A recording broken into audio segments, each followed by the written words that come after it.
The airport was already busy when the passenger arrived for the evening flight. Moving through the crowd with the kind of tired focus that comes after a long day, nothing about the night seemed unusual.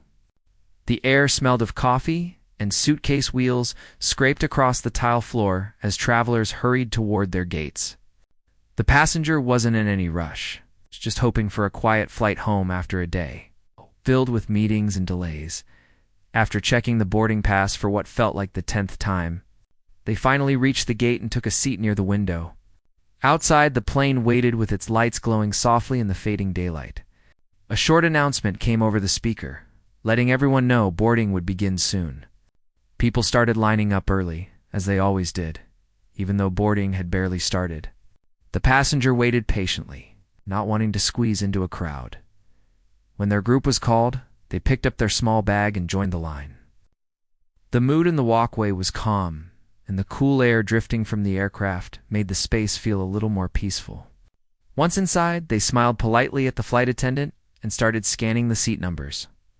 The seat was supposed to be a simple aisle seat near the middle of the cabin, which the passenger had chosen on purpose.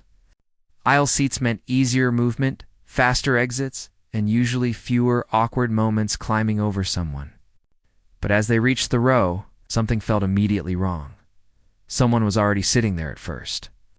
The passenger assumed it was a mix-up, something small, something easy to fix. These things happened all the time. The man sitting in the seat had headphones around his neck and his backpack stuffed under the seat in front of him, as if he had settled in long ago. The passenger took a breath and gave a gentle smile. "Excuse me? I think this might be my seat," they said softly, trying not to attract attention. The man looked up with a quick, sharp glance. "No, it's mine," he said, not even bothering to check his boarding pass. The passenger blinked, a little surprised by the confidence in his voice. "I believe I have 16C, they replied, holding out their boarding pass politely. The man sighed as if the conversation was a burden. "Yeah, that's what I have too." He crossed his arms and leaned back as if the matter was closed. A few nearby passengers began looking over, sensing tension. The passenger felt their face warm with embarrassment. They didn't want a scene. They didn't want eyes on them.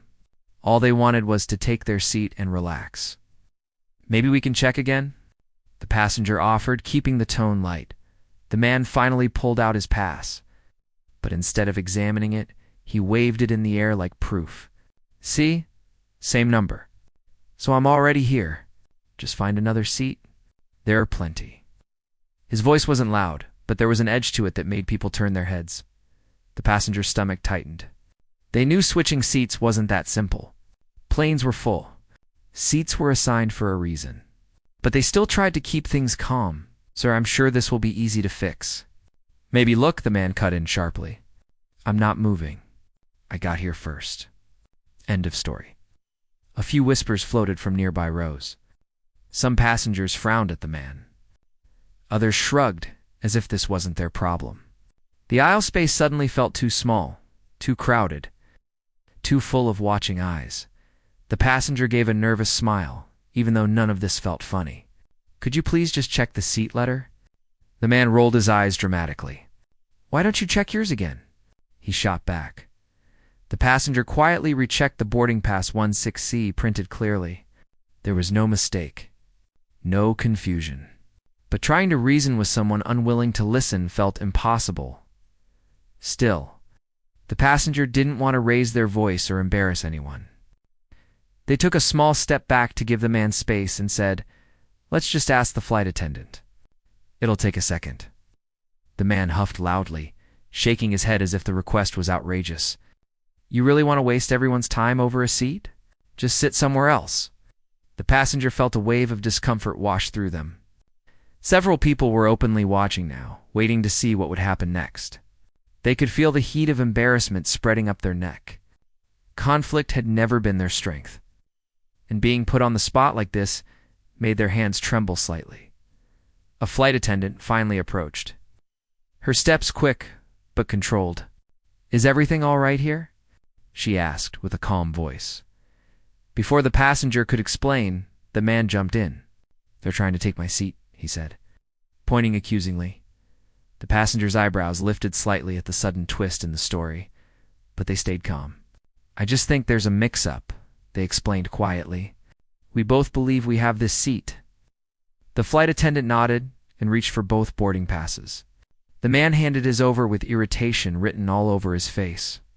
The passenger handed theirs gently.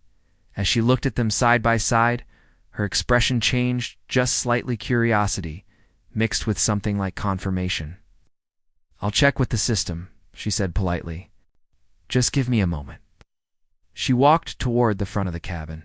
The passenger stepped aside, letting others continue boarding. They could feel people brushing past them, glancing at them, some with sympathy, others with annoyance. Meanwhile, the man in the seat made a show of adjusting his backpack and leaning back as if victorious. "Told you," he mumbled under his breath. Just loud enough for the passenger to hear. The passenger didn't respond. Conflict wasn't their nature.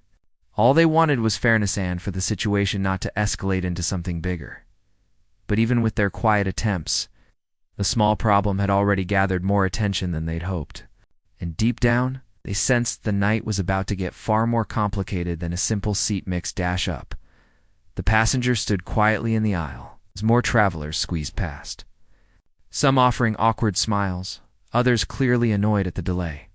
The cabin was filling up fast, and every minute spent waiting made the situation heavier. The man who claimed the seat stayed exactly where he was, leaning back as if nothing in the world could touch him. His knee bounced impatiently, but he kept the expression of someone who believed he was winning. The passenger tried to stay calm, breathing slowly, reminding themselves that this was just a misunderstanding. People had bad days. People got confused. People sometimes acted out of frustration rather than logic. But even with that understanding, the sting of being talked down to lingered. A few rows ahead, the flight attendant returned. She held both boarding passes in her hand, and though her face remained professional, there was something in her eyes that suggested she now understood the real issue. "Thank you for waiting," she said softly to the passenger first. Then she turned to the man in the seat. "I checked the system. There seems to be a mismatch with your seat assignment. It appears this seat belongs to someone else." The man didn't even glance at her. "No, it doesn't," he said flatly. "I always sit in aisle seats. I paid extra for this." His tone grew louder, more defensive. He tapped the armrest as if marking his territory. The flight attendant remained calm. "Sir, your original seat was 1 for A. It seems you swapped seats earlier with another passenger. But the change wasn't confirmed with the system." The man finally looked up, his expression twisting. "That's not my problem," he snapped. "I'm already here." "I'm not moving." People nearby stiffened. A few exchanged glances. Some pulled out earbuds, sensing the unfolding drama. One person whispered, "Here we go," under their breath. The passenger lowered their eyes, wishing none of this was happening, but knowing they couldn't just give up the seat they rightfully had. They stayed silent, giving the crew member the chance to handle it. The flight attendant kept her voice steady. "Sir, I understand you may prefer this seat, but I need you to move to the seat assigned to you. We need to continue boarding." "No," the man said again, firmer this time. "If someone else messed up the seat assignment, that's on the airline, not me." He pointed at the passenger without even looking at them. "They can sit somewhere else. There are free seats." The passenger gently shook their head. "The flight looks full," they said quietly. "There probably aren't any empty seats left." The man shot them a look that wasn't angry, just dismissive. Like he didn't see them as part of the conversation at all. Boarding slowed. People waiting in the aisle sighed and shifted their weight, clearly eager to sit down. One person said, "We're never taking off at this rate." Another added, "It's always something." The flight attendant took a breath, the kind that hinted she was using every bit of patience she had. "Sir, if you don't move to your assigned seat, we won't be able to depart. I need your cooperation." The man crossed his arms. "Not happening." A few passengers gasped softly. Someone whispered, "He really said that?" The passenger felt the weight of the moment, knowing this was now bigger than a simple misunderstanding. The man wasn't confused. He wasn't unsure. He was refusing. And the passenger could feel the pressure building behind them as people waited. "I'm not moving," the man repeated, as if the statement had become his personal shield. The flight attendant straightened a little. "All right. "I'll be right back," she said, her voice still composed. She walked toward the front again. The moment she disappeared, the man shook his head dramatically. "Unbelievable," he muttered, loud enough for everyone around him to hear. "Some people can't handle the simplest thing." He didn't say who he meant, but the passenger could guess. They stood silently, gripping the handle of their small bag. A man across the aisle gave them a sympathetic nod. A woman nearby whispered, "You're doing the right thing. Don't back down." The support helped a little, even if the passengers still felt the embarrassment burning quietly inside. They hadn't wanted attention. They hadn't wanted conflict. They certainly hadn't wanted to delay the entire plane, after what felt like a very long minute. Another flight attendant approached this one with a firmer posture. She spoke calmly, but with a different energy, as if she was used to handling situations that needed stronger boundaries. "I understand there's a seating issue," she said. Addressing both travelers, the passenger nodded politely. "Yes, but I think it's just a mix-up. I'm sure it can be solved." The man didn't wait for her to finish. "There's no mix-up," he said. "I'm in the right seat." The new attendant held out the boarding passes. "This seat belongs to the passenger standing," she said clearly. "Sir, your assigned seat is a window seat in another row." "I don't care," he answered. "I'm not going back there. It's cramped. I hate window seats." "Sir," the attendant said, her voice steady but no longer soft, "this is not optional. You must sit in your assigned seat for takeoff. Once we're in the air, if there's space and the crew allows it, you may request to move." He stared at her as if testing how far he could push her. A long, tense pause filled the air. Finally, he shrugged dramatically. "Then find someone else to switch. I'm not moving." At that moment, a few passengers let out quiet expressions of disbelief. Someone muttered, "This is ridiculous." Another person whispered, "Why is he being like this?" The passenger tried to stay invisible, but couldn't help feeling the shaking in their hands again. They hated confrontation. They hated causing delays. And they hated that a simple situation had turned into an entire public spectacle. The stronger flight attendant let out a small sigh through her nose, then spoke calmly. "Sir, I need you to understand that this situation is affecting the entire flight. If you continue to refuse to move, we will have to take further action." "Good," he said sharply. "Take whatever action you want. I'm not moving." The passenger's heart dropped. They had hoped the man would just listen, realize the mistake, and cooperate. But now it was clear he wasn't going to. Passengers whispered again, louder this time. The mood in the cabin was shifting from annoyance to concern. People sensed the escalation. Before the attendants could respond, the captain's voice came through the overhead speakers, announcing that boarding needed to finish quickly so they could meet the departure window. The flight attendants exchanged a look. One of them gave the passenger a small, reassuring nod before turning away to speak quietly near the front. The passenger stood frozen, knowing the cabin was watching them whether they wanted attention or not. The air felt thicker, heavier, and the man in the seat leaned back confidently, as if he had already decided the outcome. Minutes passed slowly. Then the two attendants returned again, but this time their expressions were different. They weren't just trying to fix a problem anymore. They were taking control of a situation that had spiraled far, beyond a simple seat issue, and the passenger could sense it, the feeling that the story was about to turn in a direction no one aboard had expected. The moment the two flight attendants walked back toward the row, the entire cabin grew quiet. People stopped adjusting their bags. Conversations faded. Even those wearing headphones slid one side off, curious about what would happen next.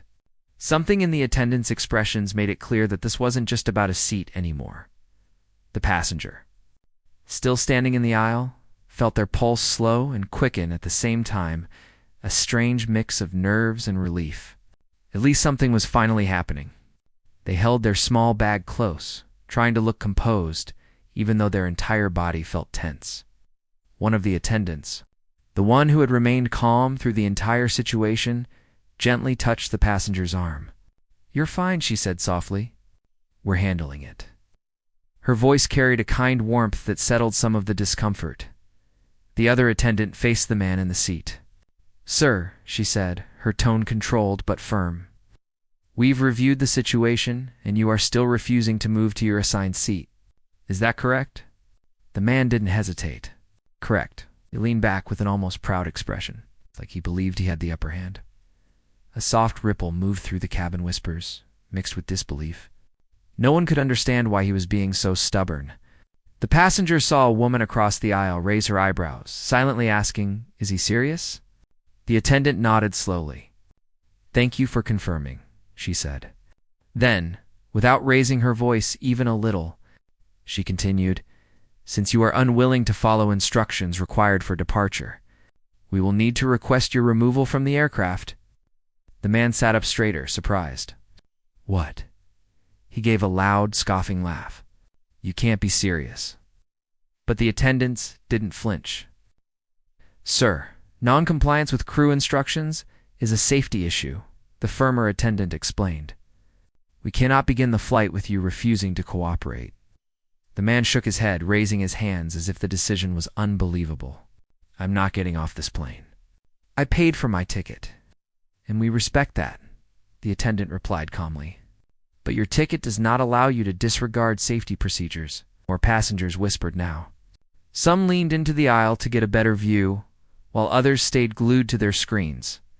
Pretending not to watch but listening to every word, the passenger felt a strange mixture of emotions. They didn't want anyone to be embarrassed or thrown off a plane, but they also understood the rule clearly. If a person refused basic instructions, the crew had to act. The attendant gave the passenger another reassuring look, then signaled toward the front. Within seconds, another crew member appeared, a taller airline staff member from outside the cabin. His presence alone made the situation feel more serious.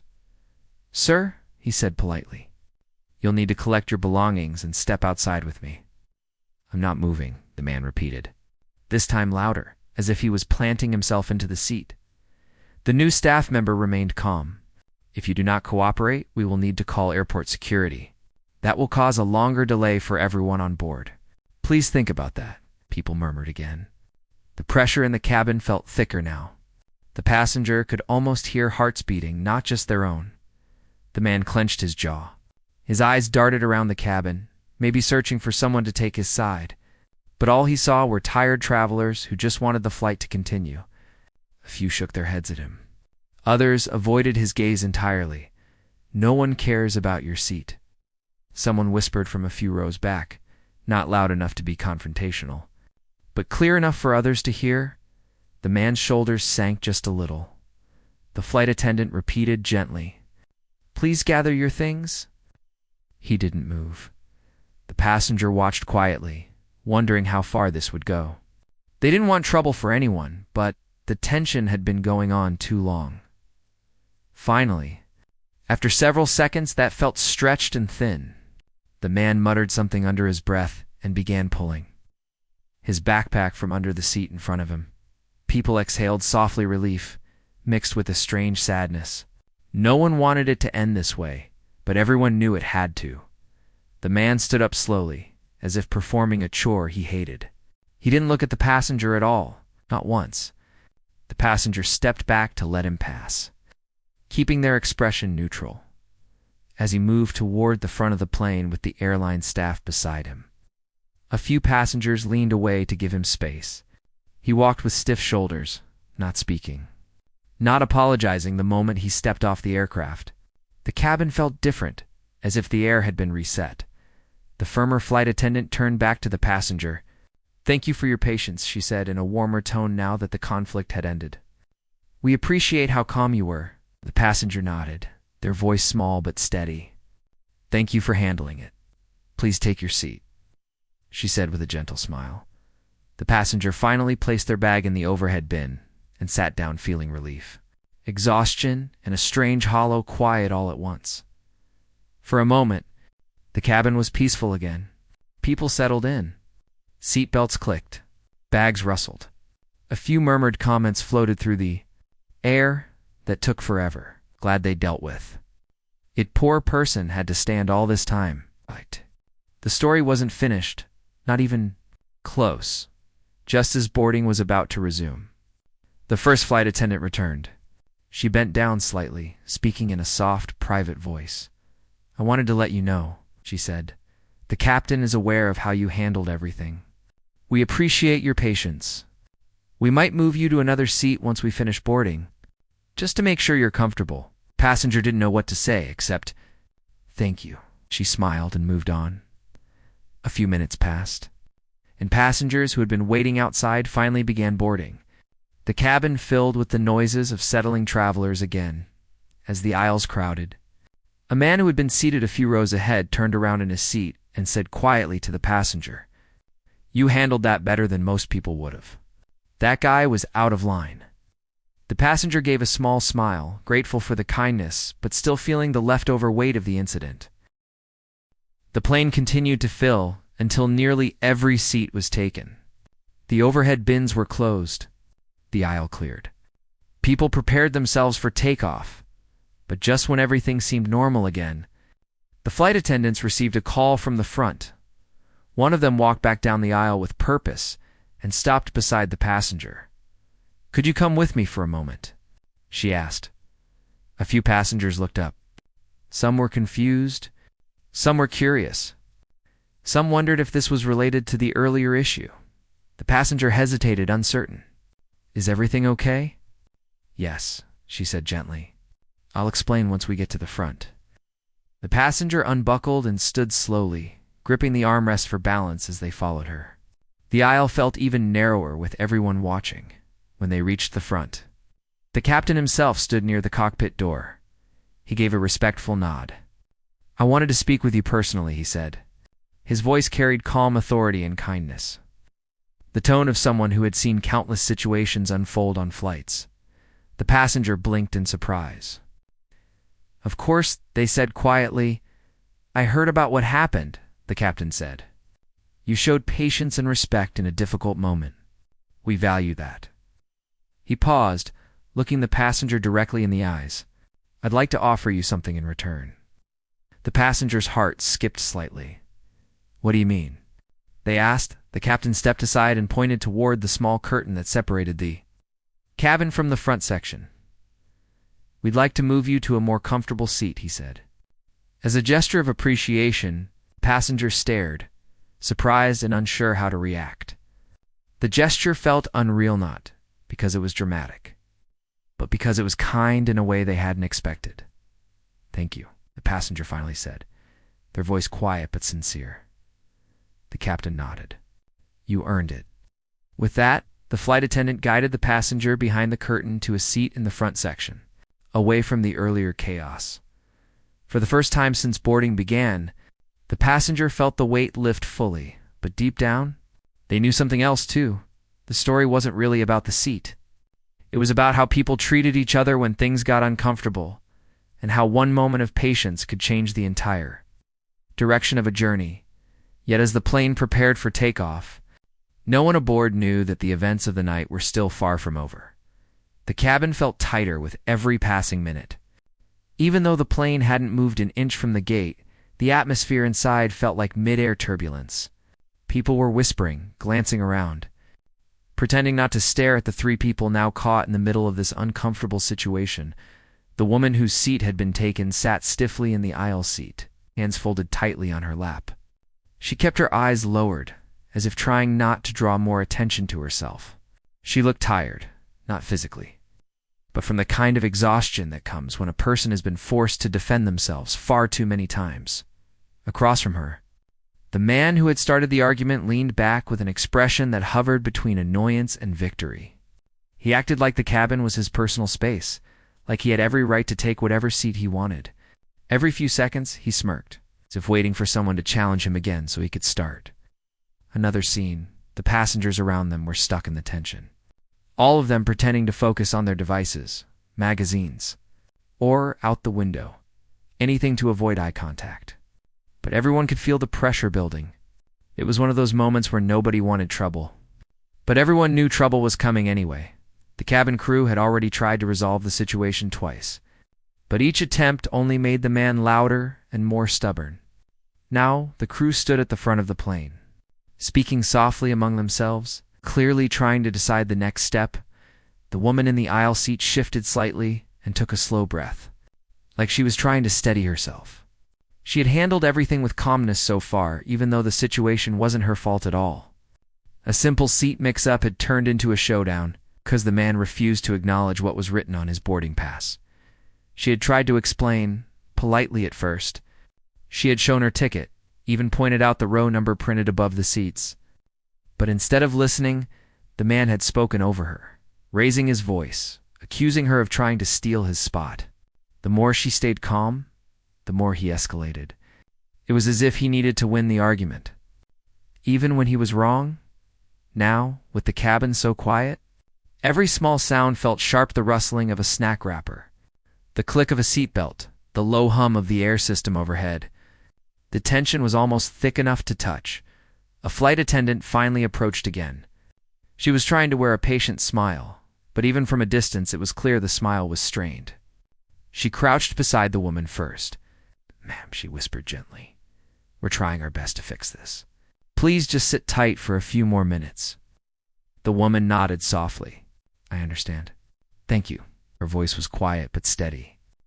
She wasn't trying to fight. She was just trying to get to her destination like everyone else. Then the attendant turned to the man. "Sir," she said, keeping her voice firm but controlled, "we've checked your ticket 3 times. This is not your assigned seat. We need you to move to your correct row so we can finish boarding." He crossed his arms and shook his head. "I already told you I'm not moving. That seat is cramped. This one has more space. I'm tall. I need the legroom." The attendant kept her expression neutral. "We cannot proceed unless everyone is in their assigned seat. Other passengers are waiting." He rolled his eyes and raised his voice again. "I paid for this flight, just like everyone else. I'm not sitting squeezed between strangers like some kid. I got here first, and I'm staying here. If she wants the seat so badly, she can take mine." A few passengers exchanged glances. It wasn't about tall or short. It wasn't about comfort. It was about basic respect. The woman looked straight ahead, not at him. She wasn't going to argue anymore. She had already said everything she needed to. Arguing with someone who wasn't listening never solved anything. But the man interpreted her silence as weakness. He sat up straighter, almost proud of himself, as if he had won something. His confidence only made the tension worse. The attendant stood slowly. She seemed to hesitate for a moment, then gave a small nod to someone at the front of the plane. A second crew member walked over, then a third. Their expressions were calm, but their presence made it clear that whatever was going to happen next would not be just another round of polite conversation. "Passengers," began whispering again. They knew what it meant when 3 crew members walked toward one passenger. This wasn't a normal seat dispute anymore. It had become something bigger, something that might delay the entire flight. The male crew member stepped forward.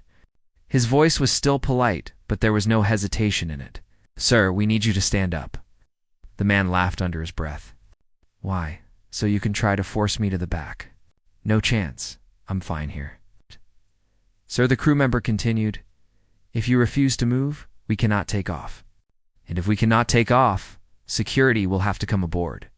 We are asking you one last time. Please stand up and take your assigned seat." The man sat still, not moving even a finger. It felt like the entire plane held its breath. Then, slowly he shrugged. "Call them then." "I'm not moving." That was the moment everything shifted. The crew exchanged a quick look, then the lead attendant leaned toward the intercom. Her voice came through the cabin speakers, controlled but unmistakably firm. "Ladies and gentlemen, we apologize for the delay. We are resolving a seating issue and will update you shortly. Please remain seated." But those seated closest knew exactly what the announcement really meant. Security was coming. This had escalated beyond a normal dispute. The woman in the aisle seat looked down at her hands again. She didn't want trouble. She didn't want drama. All she wanted was a peaceful flight. She had remained respectful from the beginning, even when the man had tried to humiliate her, raising his voice to draw attention. But staying calm didn't stop things from getting worse. Minutes passed slowly. Every second felt stretched. The door at the front of the plane opened, and two airport security officers stepped inside. They weren't aggressive. Their presence alone brought a wave of silence over the cabin. They approached the man, one standing slightly ahead, the other just behind. The lead officer spoke with a controlled, professional tone. "Sir, we're going to ask you to gather your belongings and come with us." The man scoffed but didn't move. "This is ridiculous. All of this over a seat?" The officer remained calm. "Sir, you were given multiple instructions by the flight crew. Refusing to comply is a safety issue. Please stand up." Passengers could feel the tension creeping up their spines. No one knew what the man would do next. He glanced around looking for some kind of support, but everyone quickly looked away. He wasn't getting any sympathy, not after the way he had acted. Finally, the officer stepped a little closer. His voice stayed level. "Sir, if you don't stand up, we will have to escort you off the aircraft. Please don't make this more difficult." The man stared at him for a long moment. His jaw tightened. For the first time, the confidence in his expression cracked. Maybe he realized he had pushed things too far. Maybe he realized nobody was on his side anymore. Or maybe he simply understood that the situation had reached a point where he no longer held control. He let out a sharp breath. Slowly, he stood up. The cabin released a quiet, collective sigh. He grabbed his bag from under the seat still, mumbling under his breath, and stepped into the aisle. Security guided him forward. He didn't look back. Once he was off the plane and the door closed again, the crew seemed to finally relax. The main attendant returned to the woman. "Ma'am," she said softly, "you can take your assigned seat now. And we're sincerely sorry for everything you had to deal with." The woman nodded and gave a small, tired smile. "Thank you. I know you were just doing your job." She stood and moved into her rightful seat near the window, just as her ticket had shown from the very beginning. The passengers nearby gave her small nods, quiet gestures of support. No one cheered or clapped, but the mood had shifted. People seemed relieved that she was finally being treated with fairness. The flight attendants finished their checks, their movements quicker now, as if hoping to make up for lost time. The plane finally began to prepare for pushback. But even as the engines hummed and the crew buckled into their seats, the passengers still felt the weight of everything that had happened. They all knew this wasn't just a seat mix-up. It had become something much more, a moment where someone was mistreated and forced to defend themselves in front of strangers, and where the crew had finally taken action to protect not just order, but dignity. And as the plane slowly backed away from the gate, the woman closed her eyes gently. Letting out a breath she had been holding for far too long, the plane settled into a quiet rhythm as it moved steadily through the sky. But inside the cabin, no one had forgotten the tense moments that had unfolded earlier. The passenger who had gone through all the trouble now sat in their rightful seat, though their mind was still replaying every detail. Even with the crew's support and the calm atmosphere returning, a strange heaviness stayed with them. As if their body had not caught up with the relief their mind tried to feel, a soft announcement from the speakers broke the silence, reminding everyone that the flight would be smooth for the rest of the journey. People shifted in their seats, opened snacks, or tilted their heads against the windows. The flight attendants moved through the aisle with a gentler pace now, checking on passengers and offering water. The earlier tension had dissolved, but the memory lingered. The passenger looked out the window, finally allowing themselves to breathe freely. The clouds below looked like soft sheets laid out across the sky. There was something strangely comforting about it, something peaceful that reminded them that our world was bigger than this one uncomfortable moment.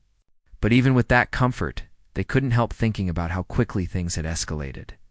All because someone chose stubbornness over kindness as they sat quietly. One of the flight attendants approached again. Her voice was softer than before, almost warm. "Hey," she said gently. "How are you feeling now?" The passenger gave a small, tired smile. "Act better. Just glad things calmed down." She nodded, her expression showing understanding. "I know it wasn't easy. You handled everything with a lot of patience. Not everyone does that." The passenger shrugged slightly. I didn't want to make things worse. I just wanted to sit in the seat I paid for. You had every right to, she said. You were calm, even when the situation wasn't fair to you. Trust me, we notice things like that. The reassurance brought a gentle warmth. It wasn't praise they didn't want praise. But being acknowledged felt grounding, as if everything that had happened mattered. Even after the problem was resolved, as the flight attendant moved on. The passenger leaned back, closing their eyes for a moment. They could still hear the man's voice in their memory, sharp, dismissive, unwilling to bend. They wondered if he realized how his refusal had affected everyone. Or perhaps he didn't care at all. Some people walked through life with the belief that the world existed to match their preferences.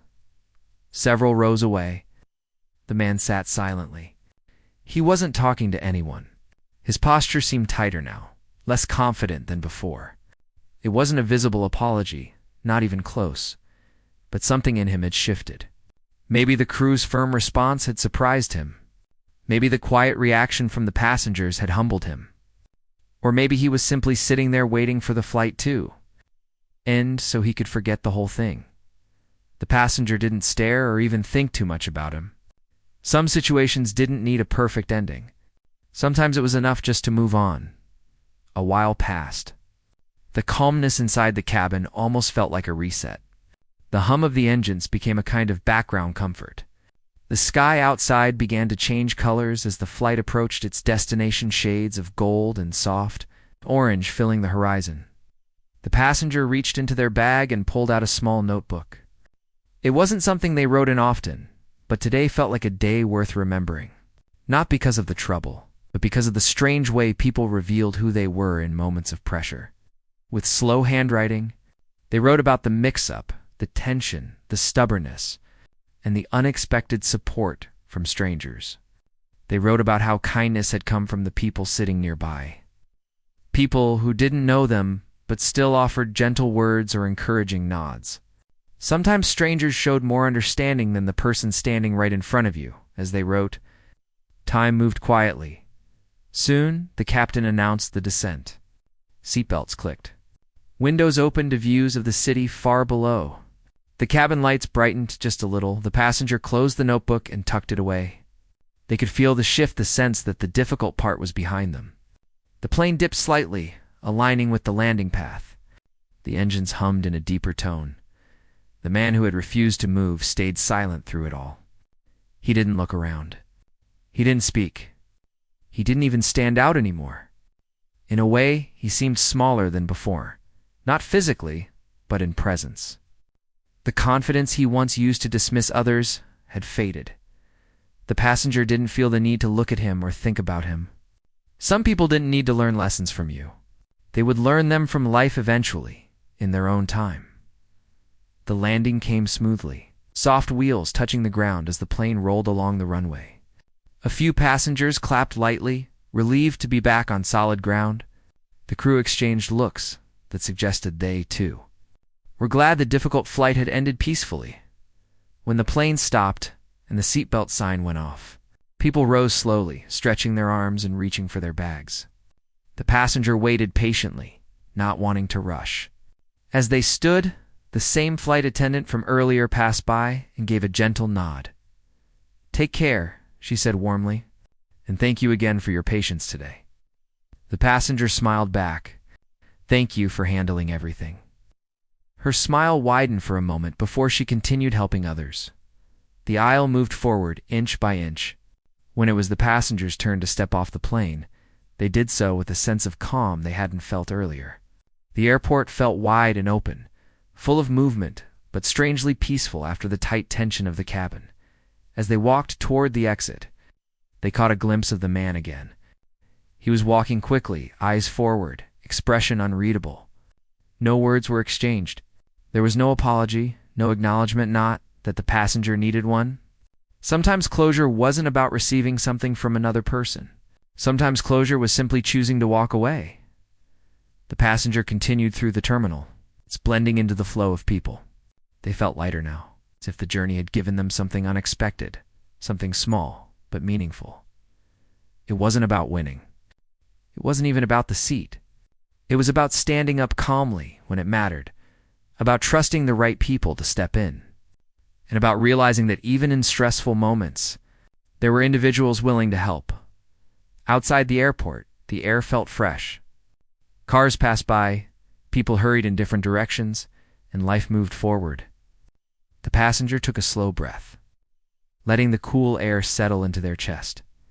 They weren't thinking about the argument anymore. They weren't replaying the man's stubborn words or the long minutes of tension. Instead, they were thinking about the calmness they had managed to hold on to and unexpected kindness they had seen.